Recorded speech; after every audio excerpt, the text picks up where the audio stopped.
Good morning, everyone. And here we are, keen, ready, willing, and able to preview the Cape Derby meeting, which happens this Saturday. I see they've managed to put on a nice four-race program.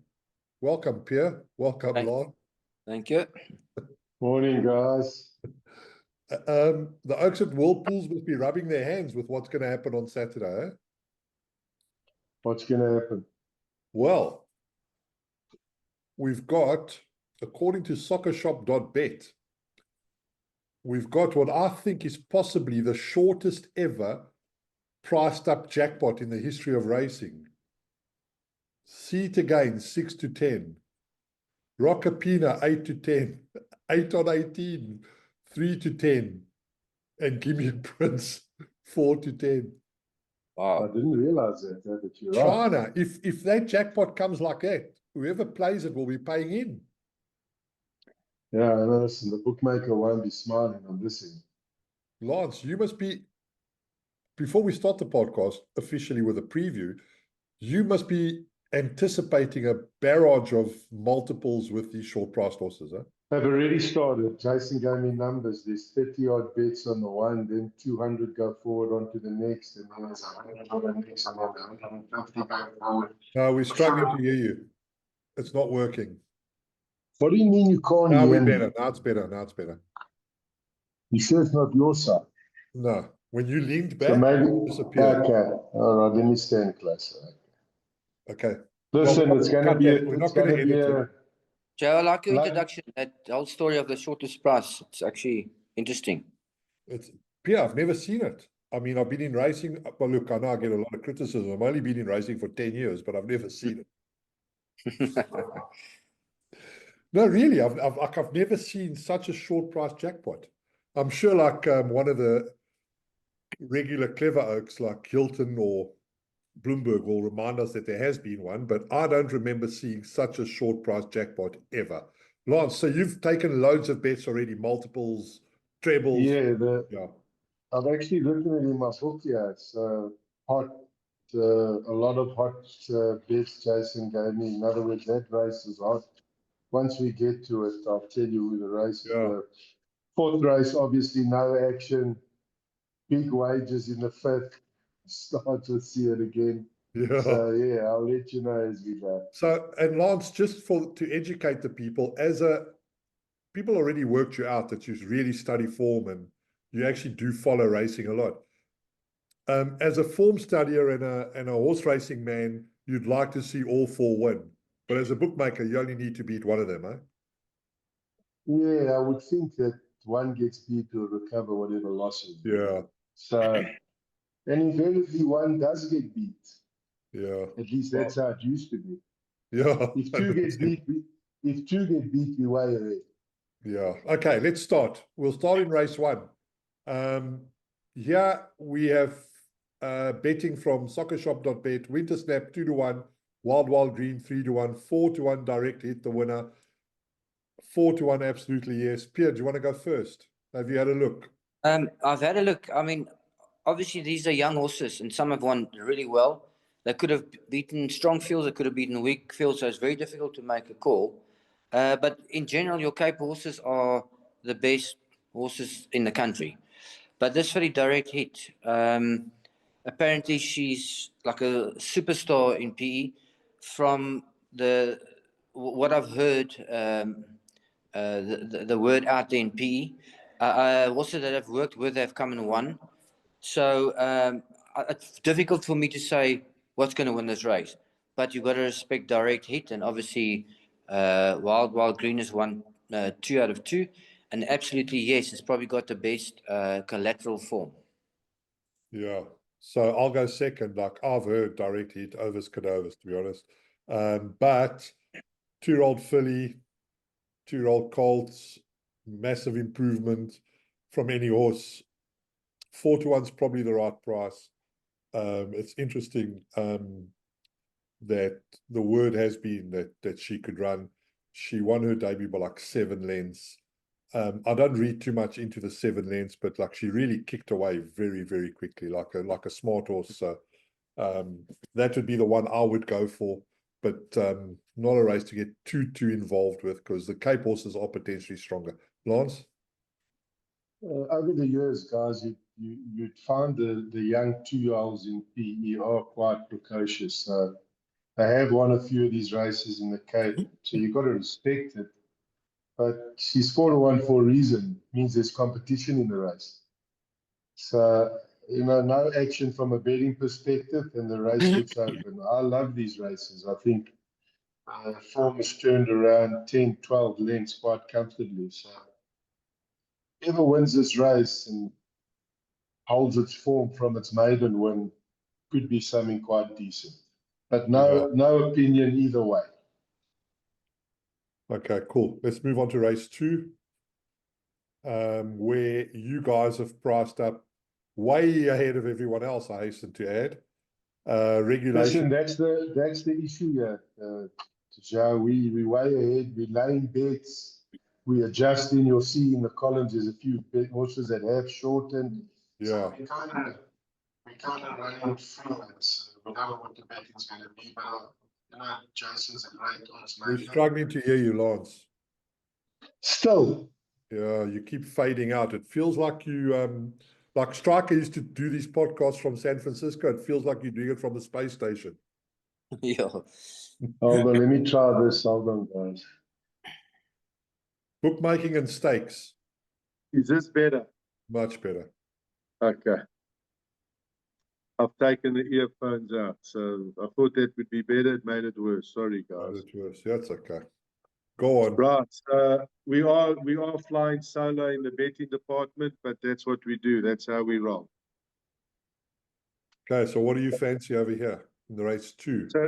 So race 2, I mean, I sat with Jason.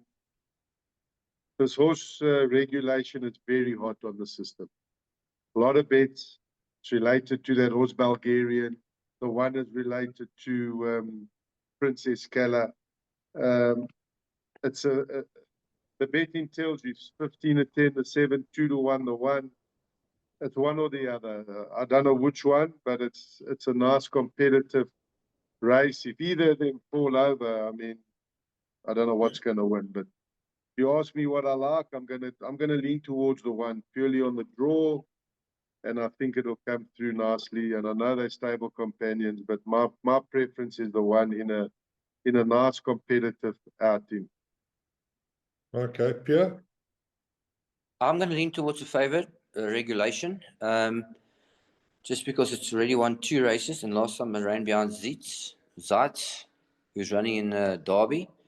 I understand the 1 could be a runner, drawn 1, but it took 5 runs to win the race, so last time I only won its maiden, so I'm going to stick with the favorite, number 7, regulation.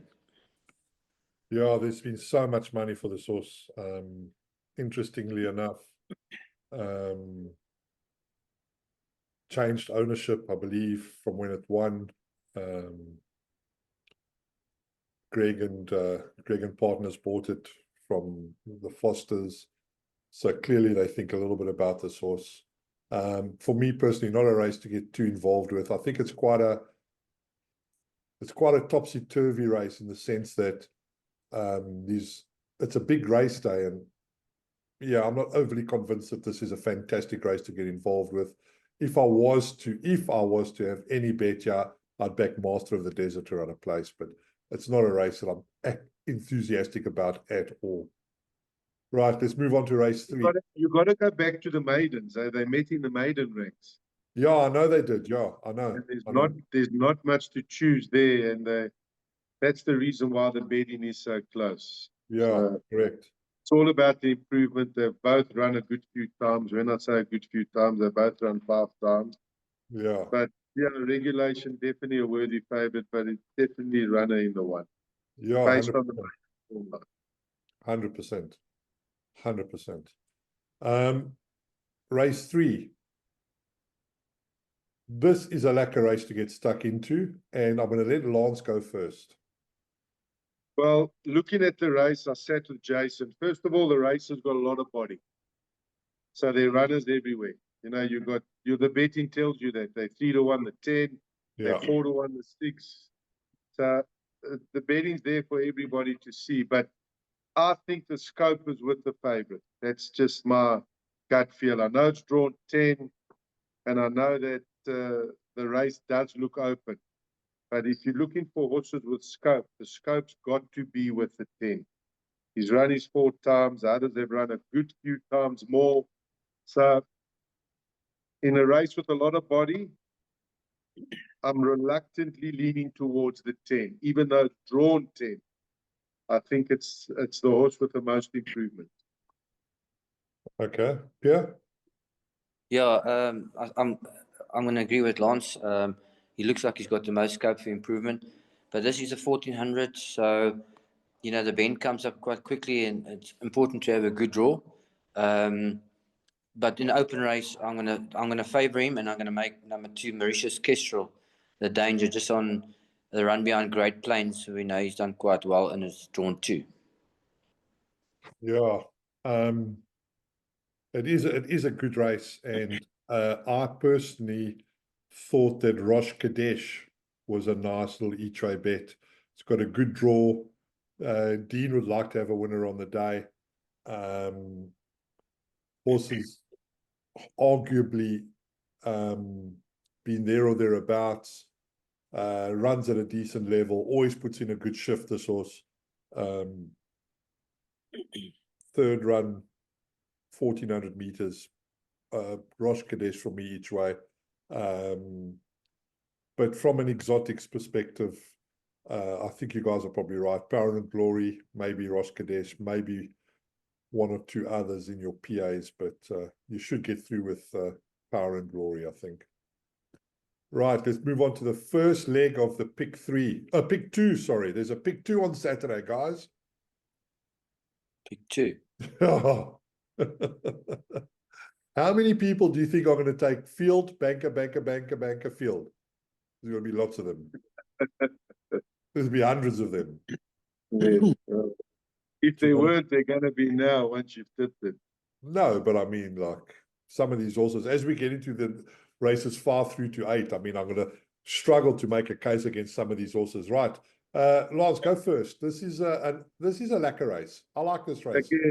Again, Joey, there's no action from a betting perspective, purely because the race looks like a tough race. You know, you got two horses priced up at roughly 2 to 1.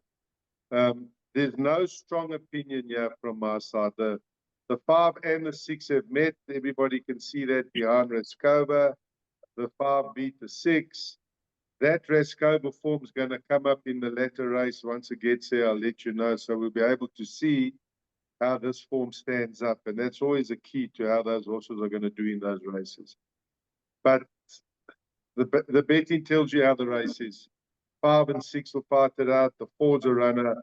And then whatever wins other than that will be a result for the bookmaker. Well, I'm pretty sure that Scarlett McCall was nominated for the Derby, I think, and I'm pretty sure. I might be wrong. But for me, this filly, this is a penalty kick. Her run behind Fatal Flaw was phenomenal. I don't think she had the best situation happen to her last time out behind Raskova, but actually 6 lengths off Raskova, which is also 6 lengths off Double Grand Slam, is good enough to win this race. I can't believe she's 22 to 10. I would think she would start shorter than Kind of Wonderful, and Scarlett McCall over Skidovers for me. I think she's a good bet on the day. Piere? 2-horse race, Kind of Wonderful, Scarlett McCall. Scarlett McCall has beaten Kind of Wonderful, and last time Kind of Wonderful beat Scarlett McCall. So the merit rating tells it all. I'm a big believer in merit rating. I know they can't be perfect, but they are well ahead of the rest of the field. So Kind of Wonderful, Scarlett McCall, 2-horse race. Yeah. I'm really battling to see how Scarlett McCall ran such a poor race last time. Never a threat. The draw wasn't the worst. Small field. There's no excuse, you know. That's what worries me about it. I think I was there that day. I don't think that they raced at the most healthiest pace ever. I don't. But there were only 7 horses, so that could very well be the case. Yeah, Faithful went to the front, and I think she went maybe a Yeah. little on the slow side. Yeah, and I think that this filly probably could benefit from a slightly better pace, you know. I think you'll see a good. I think you'll see her establish superiority over Kind of Wonderful. I don't think I'm going to be wrong. I actually do think that she will beat Kind of Wonderful quite easily. Right, let's get on to race 5. Well, only one person can go first, but let me give the betting first.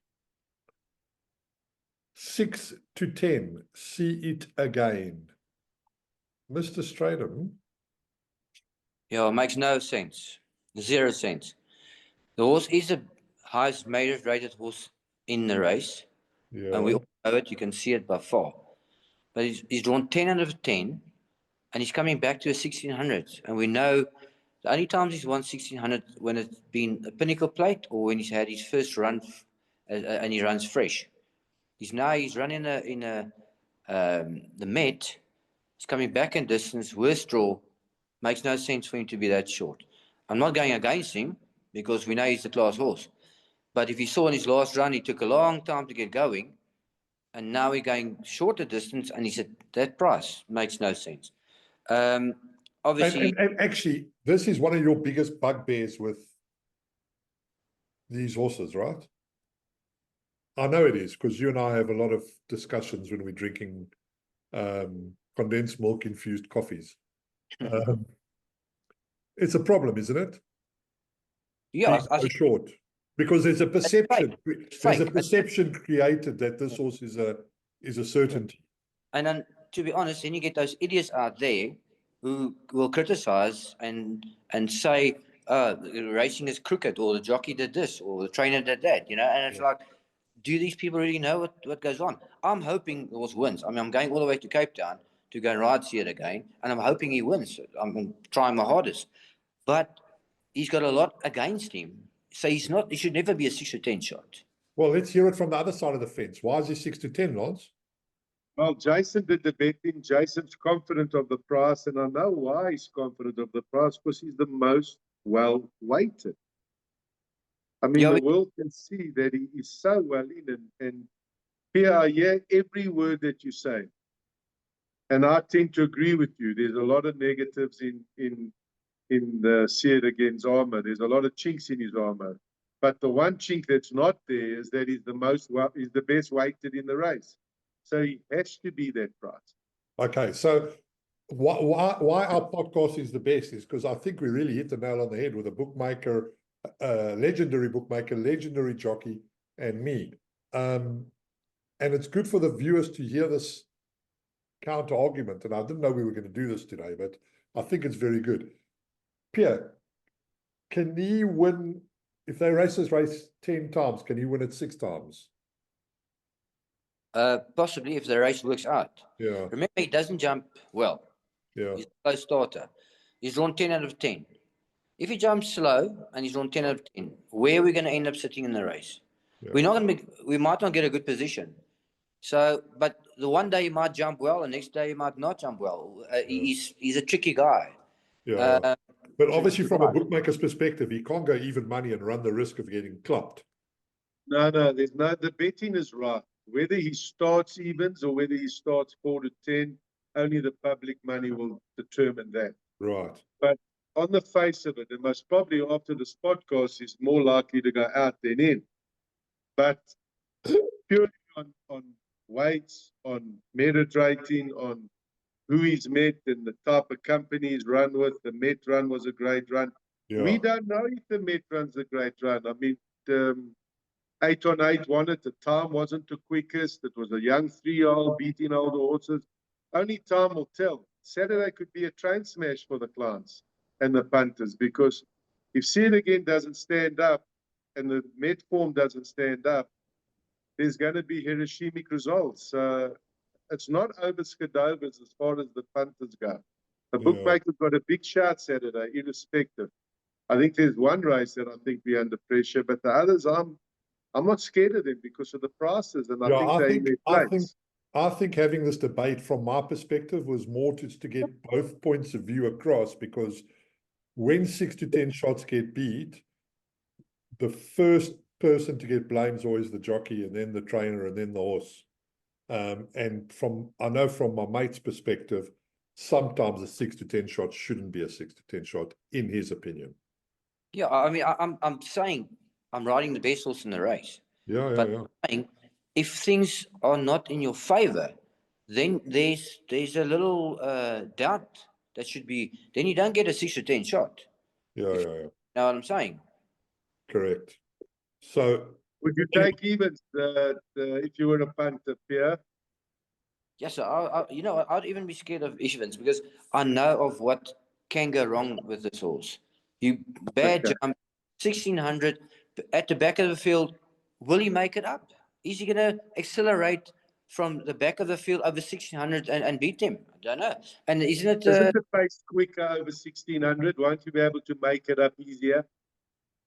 Yeah, but if a horse is traveling in front of you, 3-4 lengths in front of you, traveling on the bit, and you off the bit, and you both kick, and he gets at 3 lengths on you, and he doesn't tire, he doesn't stop.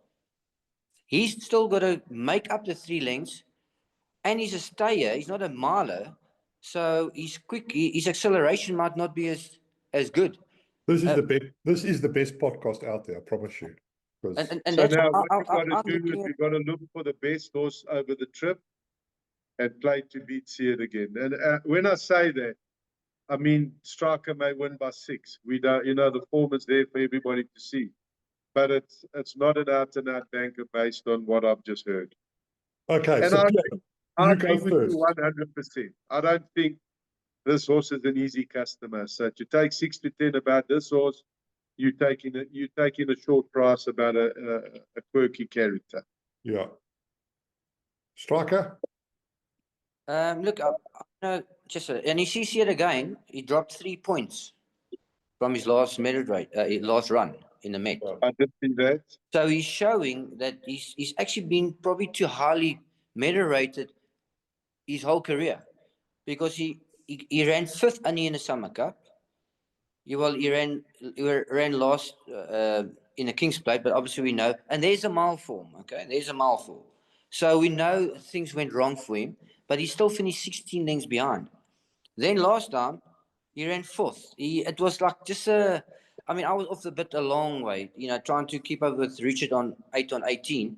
And we just basically maintained, and the front horses got tired, and we made up ground. There was no getting into the last 200 and horse took off or flew at the finish. They were stopping. He wasn't running on. So now we're going back to a 1600. And he's dropped his merit rating is showing that he's not running up to his best form.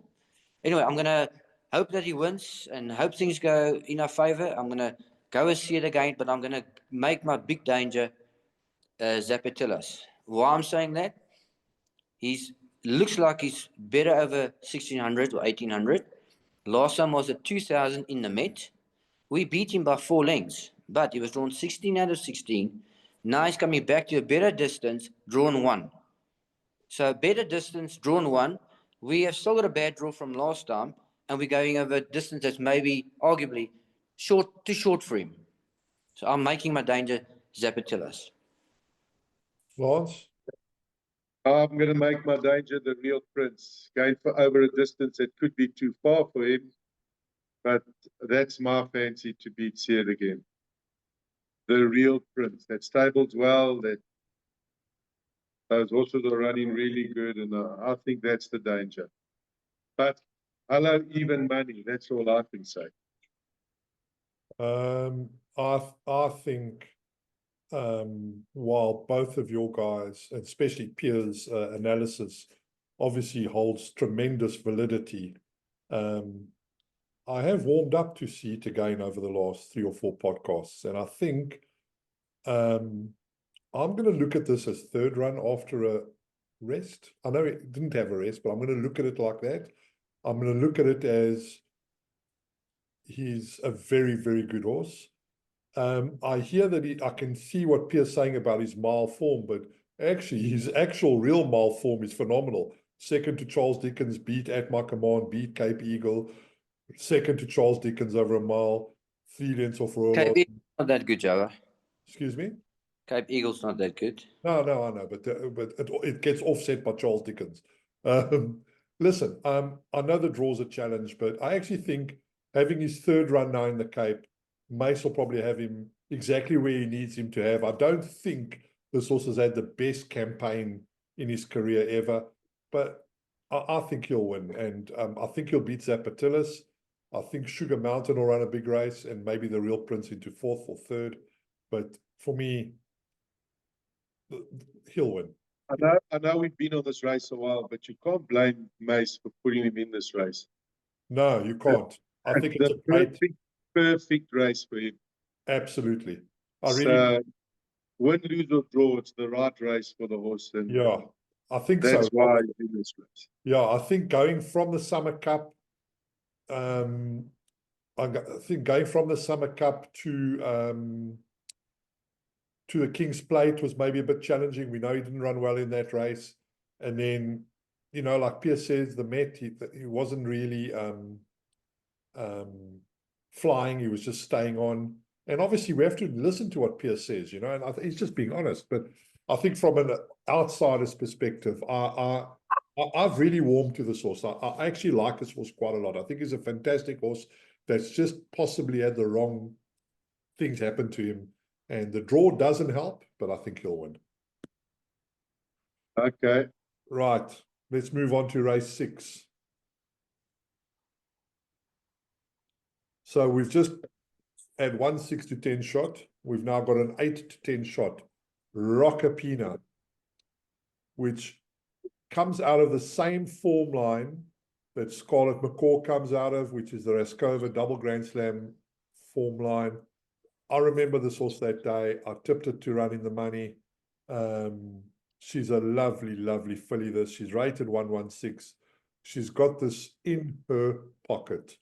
I actually can't see how they're going to get anywhere near her. She's got a good draw, 54.5 kilos.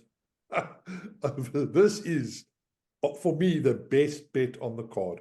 Rockapina at 8 to 10. She can't lose. Piere? Yes, I thought it's a little bit more open than that, but you can't criticize the last run. I mean, she finished way ahead of any other 3-year-old on that day. So I'm going to go with that as my first choice. But this is also what about Montpetit Cherie? She well, I suppose she finished behind Fatal Flaw, and what's the name? Rockapina finished ahead of Fatal Flaw in the last run. So maybe Getting 2 kilos from Montpetit Cherie. I'm looking at Bavarian Beauty. I picked up the ride. She's one of the highest merit-rated horses in the race. And if you go in the previous runs, she finished behind Humdinger. I know that's quite a good filly. So Bavarian Beauty is only having a second run, and after quite a long race. So I'm not sure how well she is, but she could be a runner in this race. Absolutely right. You've seen the race like I see it. Bavarian Beauty, the danger to the stable companion. Rockapina over Skidovers. The one is 6 kilos worth off, and the bottom weight, Give Me a Prince, is 4 kilos worth off with Rockapina. So I can't see them reversing the form. The unknown is the 2.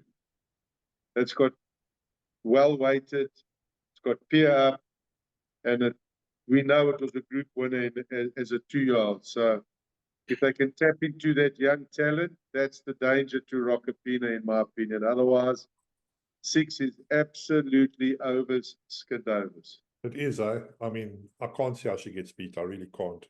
But yeah, Bavarian Beauty, Piere actually rode her course and distance about a year and a bit ago. She was favourite that day. She actually jumped out the stalls and tripped. I think she stepped on her own shoe. Yes. And when she tripped, she sort of took a little stumble, and then she was definitely not in the position that you wanted her to be. And then obviously we all came out that day. There was quite a strong wind, and tried to get a run, and then She eventually was interfered with. had to switch back in for a clear run. So but I must say on that day, I think coming out to starting stalls, it put her off completely because she was off the bit quite early and she wasn't like traveling like a winner on the day. Yeah, well, she's now been based in Cape Town, so maybe that'll help as well. Yeah. But yeah, I think That's the danger, guys. That's a nice price for the punters who want to add horses in. That's a big runner. right. Let's move on to the big one, the Cape Derby. By now, the queues are 300 deep all over the world, pumping their money into the world pools because we have got a 7-horse field for the Cape Derby. We've got a horse rated 127 and we've got a horse rated 86 running in the race. If this doesn't resemble a Ascot Group 1 or a Juddmonte Group 1, where you got a Rahid running against 6 horses or that Ferrari, what is it called, of the Sheikhs, unbeaten over 14. In Justin and Greg and the whole industry's defense, and I know Justin put out a press release, and I totally get what they're doing. They're getting ahead of arguably a story that doesn't look good, but it's actually no one's fault, right? What? Just pull me in, I've missed it. Well, you know, they had to reopen the race because they didn't have enough entries, and Justin Vermaak put out a press release, and rightly so, explaining why we're in this situation. And it's right. We're not breeding enough horses. We don't have enough brood mares. And I don't think it helps that we've got a horse rated 127 in the race because, you know, you don't want to run second to this horse on Saturday. You don't want to. Yeah. But at the end of the day, the handicapper's got to understand what's in front of him. No, I'm not saying the handicapper's done wrong either. Maybe less is more. So there's been a bit of criticism for us losing 2 Group 1s, but maybe we should lose 12 Group 1s. Do you understand? Because maybe we just don't have the population to cater for this. So when you do run and win the Met, and you get lumbered correctly or incorrectly, that's up for debate, with 127, you're going to scare horses away. And if we don't have enough horses to run in the race in the first place, then we're going to have a 7-horse field. I mean, the maths is simple. Like, I think we're scheduled to breed like 1,200 or 1,300 foals this year. Okay. Well, yeah, at the end of the day, you got a horse that got 12 points for winning the Met. On the same day, Zaat's won the Politician. Native ruler run up close, 3 lengths to Zait's. There's a horse running later, Garrick, that ran behind Zait's. So, sail the seas as well. The Met form's got to stand up. He got 12 points for winning the Met. I think it's a lot between you and me. I think it's too much, but too many. But the race will tell. But the reason I started my comments was it's like an English race. England has a huge population of horses, and often you'll find a Group 1 with 6 or 7 runners. Yes, but not with a 31-point differentiator. Okay, I get that, but because they're all 3, you know, they're only 3 for one time in their life. So the rest of the field are saying, well, if we can run second, we're going to pick up a check for what? Couple of $100,000, 300,000. Yeah, but you're not going to win a race for the next 2 years. Probably not. I don't know, but I think he's a worthy favourite. I don't think he's a 127, but again, I'm not a handicapper, so I wouldn't be able to justify what I'm saying. But the race will tell. If he romps, then he's as good as we think he is. But I think he'll have competition. Yeah, I think the natural runners will give him a bit of a race, and that's the 1, the 6, and possibly the 7 native ruler. I think he'll have a race on his hands come Saturday. That's my opinion. All right, Piere? No, he looks very hard to beat on form. I think the only thing that possibly could be against him is that it's a small field, and there could be a slow pace. And if they sprint for him, are they racing on the short straight Saturday or the longer straight? I would think it's the longest straight. Yeah, I'm not sure. I'll tell you. it says Does it say? the summer. So yeah, the summer must be the It's the longer one, yeah. Yeah. Okay. So that would be more in his favour. Yeah, like I said, I saw Richard in front of me last time in the Met, and he was on a hard ride early. Both of us were on a hard ride early, and we both were actually going nowhere for most of the straight. And then all of a sudden, the front also stopped, and we got there. So I think the only thing that can cost him is a slow run race, but on form, he shouldn't lose. Yeah. Well, Snaith will make sure it's not a slow run race. He's got to take Native Ruler. He's got a few runners at Dusk Till Dawn. He can burn Yeah, them. he's got 4 or 5 in here. Gee, Yeah, he can ensure pace. So that shouldn't be an issue. true. How come I he never know- cracked? How come Striker? How come he never called you for a ride in the race? I wasn't gonna go down. I didn't even know I was gonna go down. And then I managed because then Mace said to me, "Do you want to ride it again?" I said, "Yeah, of course." I wasn't aware he's still in Cape Town. Okay. Yeah, so my opinion is 8 on 18 will win. And I don't know how much higher they're going to make him. I think he needs to win this race because I can't see what his next step is. He certainly can't be a July horse. He'll carry too much weight unless they think he can, but I don't think so. I think he'll win this race. I think he'll win it easy. I think Zaitz will probably run second. I think the Zaitz will hold the form of every other horse in the race. He's beaten them before, he'll beat them again. But I can't see how 8 on 18 gets beat. One of those races, right? Let's move on to the sprint. The Diadem Grade 2. And here again, we're presented with another odds-on shot. The highest rated horse in the country. The highest rated horse in the country. Hey, we do rate horses in South Africa, that I can tell you. We're not shy. But what I will tell you about this horse, Give Me a Prince, is in his last start, he ran against a horse called Dice. And that night, I had dinner with Strydom in Cape Town, and he told me that this horse ran past him like they were standing still. And Like he jumped in the race at the 200. Like we all started at 1,000 and he joined us at the 1,000. I mean, the 100 and jumped in. It was crazy. Crazy. It was crazy. And that stuck with me, you know. He's a very good horse.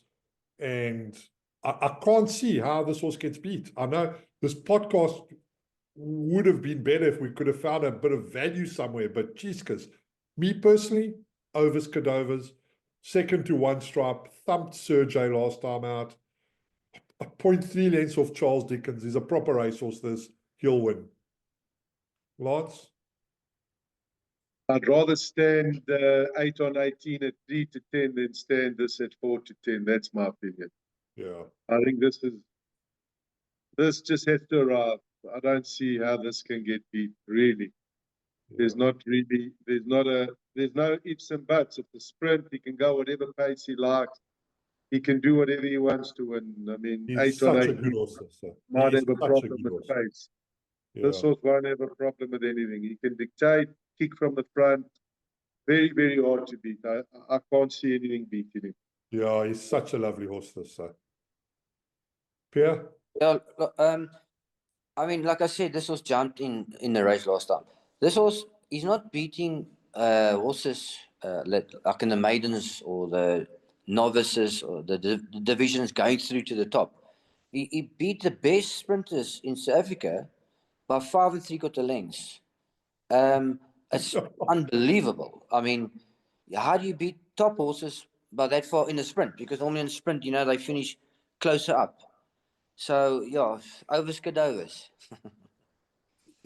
If you look in their form line, questioning beat this horse, but I don't think he was the same horse then. He's rested since then. do you know who he reminds me of, Pierre? Yeah. And it's just a pity from my perspective. It's just a pity that they actually, and I don't know why, that they only campaigned him in Durban and Cape Town, but he actually reminds me of Senor Santa. You know, he's versatile, can lay up with him, he can come from off him. They even put this horse over a mile in a Group 3, and he just got beat by Racemeeting. He's a proper racehorse, this, and I think I don't possibly agree that he should be a 134, but I do agree that he should be the highest rated horse in South Africa. He's a phenomenal racehorse, this.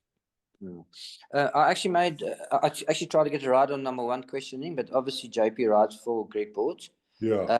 I thought if there's a horse that could maybe get closer to him, could be questioning, just because he's drawn 1. He's a 4-year-old, so there's a bit more scope for improvement than Yeah. 4-year-old. Yeah, I just thought. He's 2 kilos better off for having beaten Give Me a Prince in September.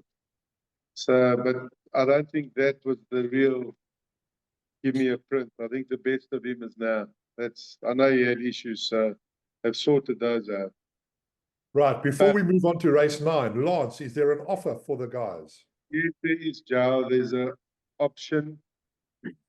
First of all, it's a difficult day. So what we've decided to do at soccershop.bet is to double the cash back offer for the day on racing and sport for the net losses.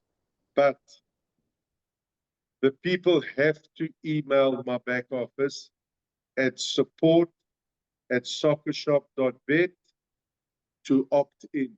So in other words, they got to just send an email at the beginning of the day, not the end of the day once they've lost their money. It has to be before race 1.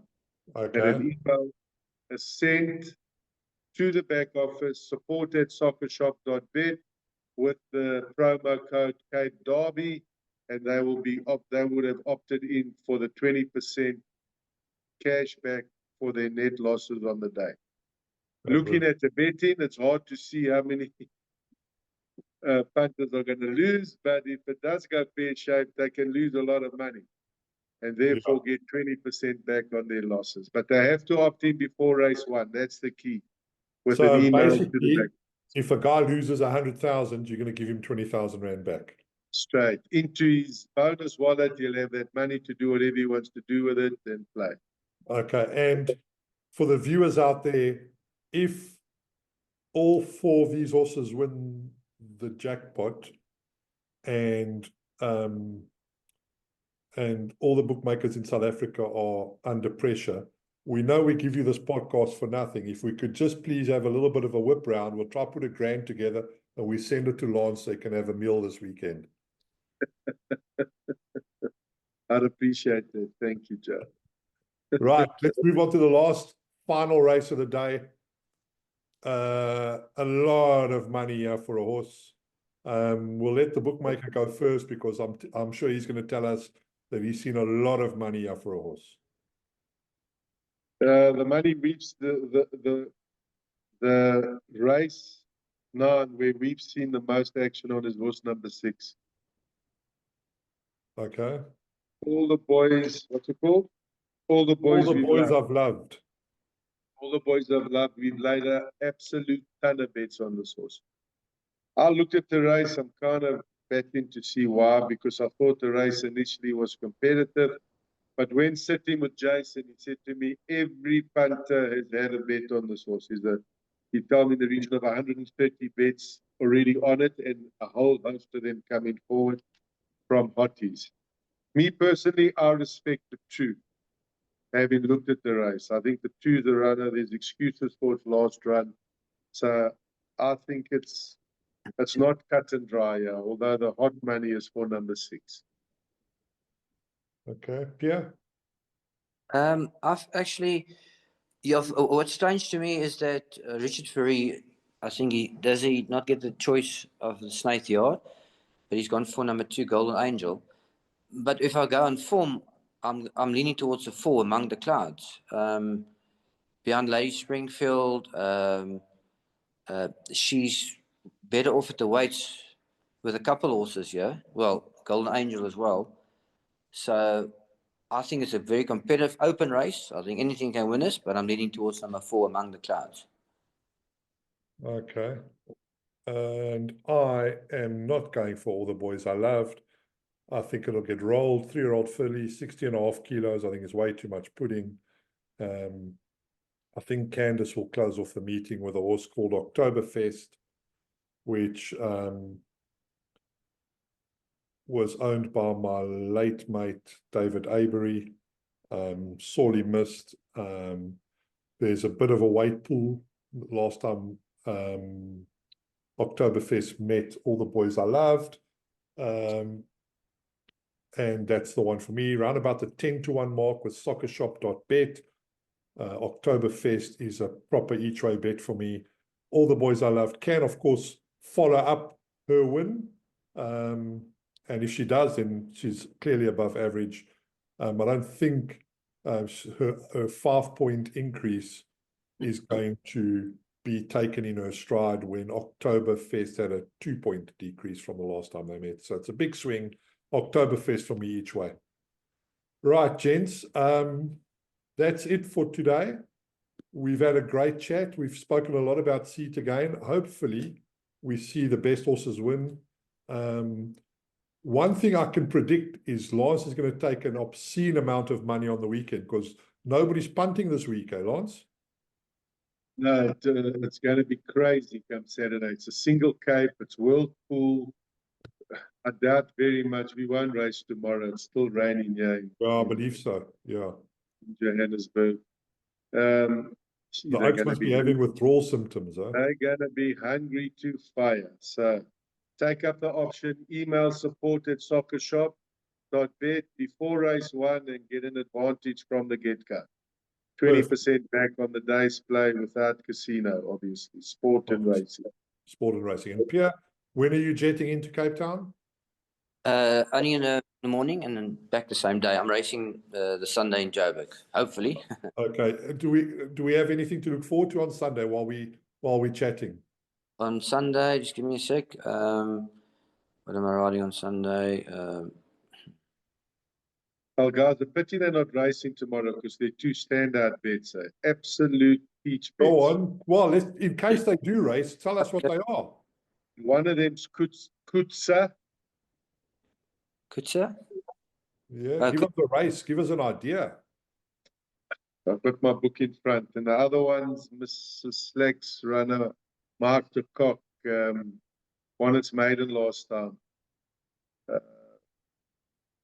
Anyway, those 2 are for me. Kutsa in race number 7, Van Vieren and Jenny.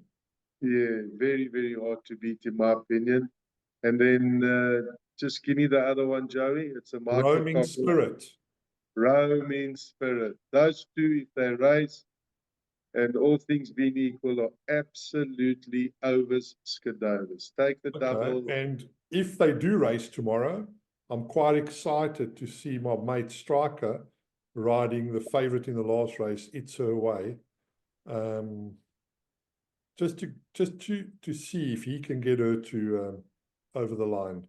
She's by no means a certainty, but I'm looking forward to it. But it's a tough race. It's a tough card tomorrow, and it doesn't look like they're going to race, to be honest. No, they can never race on what's happening now. They can never, ever race. Yeah. Striker, let me just go through the card quickly for Sunday, and I'll tell you what you're riding. Yeah, I've got Dan from Santon. He's he's a nice horse. Not well handicapped, and it's 1100. He battles with his speed, but hopefully, as he's fit, he's had a few runs and the soft track. It could help him get going, but he's not well handicapped. Then Storm Brasco, is it? Storm Brasco, yeah. Yeah, he's a difficult character in the fact that you can't place him in the race. You can't get him in a position. You've got to leave him alone. So you got to hope he runs on at the end and gets there. But it's an open race. It's a handicap, so he's definitely got a chance. Yeah, 100%. Of the 2, I've got to say, he's my best rider on the day. Yeah, I don't have any runners until next week, Friday. Hopefully, riding horse. I'm hoping we've asked. Well, we did offer it to you first. Yeah, you know what? I mean, the horse should win. I mean, last time he got beat as short head, he's an improver. Yeah. Arun, talking about Arun Al Rashid. Harun Al Rashid, Yeah. hopefully, fingers crossed, will be mounted by none other than suit wearing Candyman. Andrew Fortune. Tell me, is it on the dirt? No, there's no dirt racing in Durban until Okay, so it's on the grass. Gee, that should be hard to beat. 1800 on the grass. Gareth asked, we asked Piere kindly declined, I think, for two reasons. One, he can't get back to Joburg quick enough on the Friday. And two, he does want to see Andrew have a winning ride. So, very kind. What weight is the horse? 60 odd kilos. Yeah, it's a maiden, so Should be hard to beat then. With, let's see. Look, I'm excited to see Andrew ride again, to be honest. Yeah, he's very good for the game. He's very Creates good. a lot of interest. He creates a lot of excitement. Yeah. He's good for the game.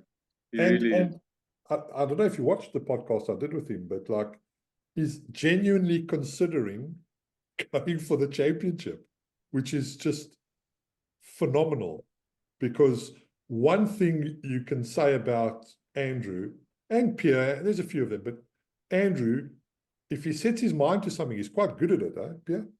Yeah, He no, did it a few years ago. He did it a few years ago. So yeah, and it was difficult. I mean, he's always been a heavyweight. To try and get good rides, and your choices are so limited. I've only now in the last couple of years that I've realized, Andrew Fortune, Bernard Herb, a couple of those top boys.